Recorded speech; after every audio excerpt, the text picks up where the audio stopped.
Guys, so I wanted to take a minute and do a quick video. One, because I'm trying to get better at doing them again. I realized my last one was like maybe a year or more ago. But I also wanted to be able to respond to a story that I posted on my personal page about doctors not believing parents or not believing their patients, because it got a lot of responses. And I just thought I would share a little more in more detail. And then I had some thoughts about it. So we're gonna try and do this. It's early in the morning. I need to leave for work. So this is just gonna be a quick little video. Most of them are. I'm not too long-winded, I promise. So I posted a video last month, a month and a half ago. Evangeline pulled her trach out in the middle of the night, and it was out for a long time.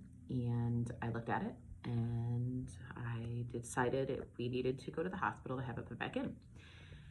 The ENT surgeon on call came in and said, well, this should still be open.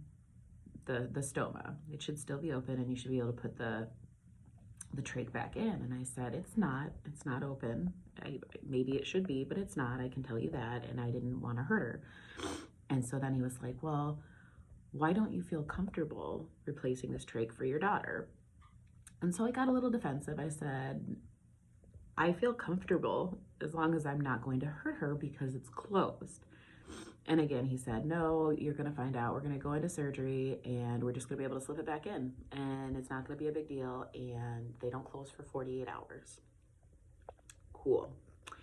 I know my kid, the stoma is closed, so it's going to take more than that. But, you know, sometimes I let people think what they're just going to think because I just don't have the energy.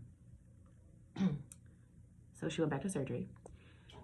And an hour and a half later, he came out and said, oh, it was completely closed. We basically had to do a whole new surgery. We had to open up a whole new hole and put it back in. So it ended up being kind of what I had said.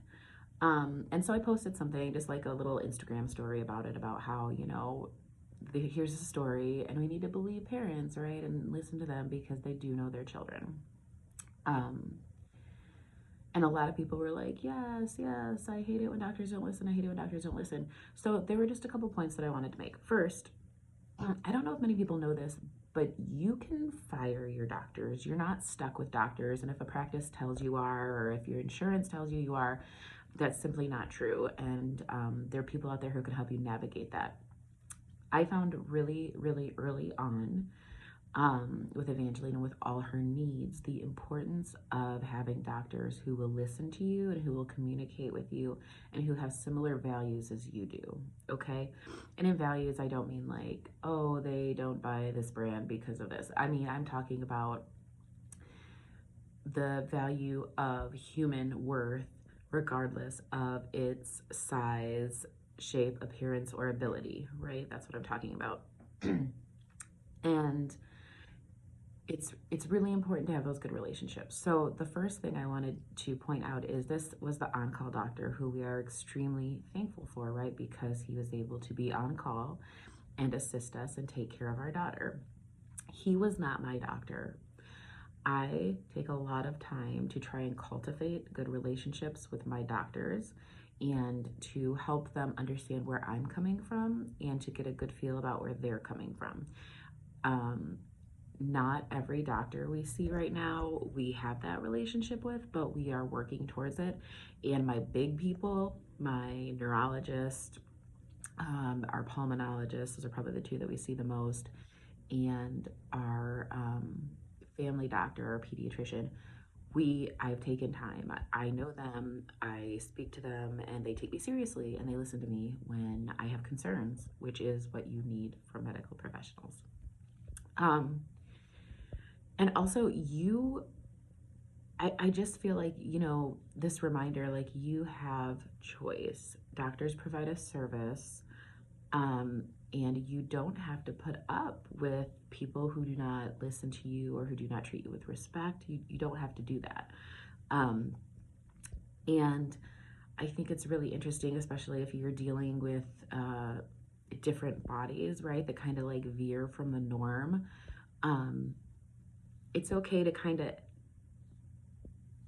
it's not your duty to educate people, right? But it's okay to kind of give your story if you feel comfortable with that. Not that you have anything to prove, but if you have the ability and you don't mind doing it, I always really try to share the perspective of where I'm coming from and what I mean. And I have found this useful. So you don't have to do anything to earn getting listened to or respected by a doctor. Nothing. You don't. You should. That should happen. Okay, you're a human. But we know that it doesn't always happen, and we know that the medical system have the mindset of fixing things, right? That's why they're doctors. They want to help. They want to fix. But not everything needs fixed, and some things are okay to be abnormal or out of the cultural norm on things, and that's okay. And you can hopefully bring people along and hopefully find like-minded doctors and medical professionals to support you in that. If you don't have an advocate, I would urge you to reach out to anyone who might be able to help you with that. If you're seeing a doctor and you are just struggling, there are a lot of people that are willing to help. Even Facebook, is a great place to reach out. I know that sounds really dumb, but I've just found a lot. Social media, you do find a lot of stuff on there. But I think there's actually organizations too that are worth checking into. So that was just my quick little speech on this beautiful morning. It's beautiful because it's quiet right now. Yeah, and hopefully we'll be able to post some more videos soon, and you all take care. Much love to you.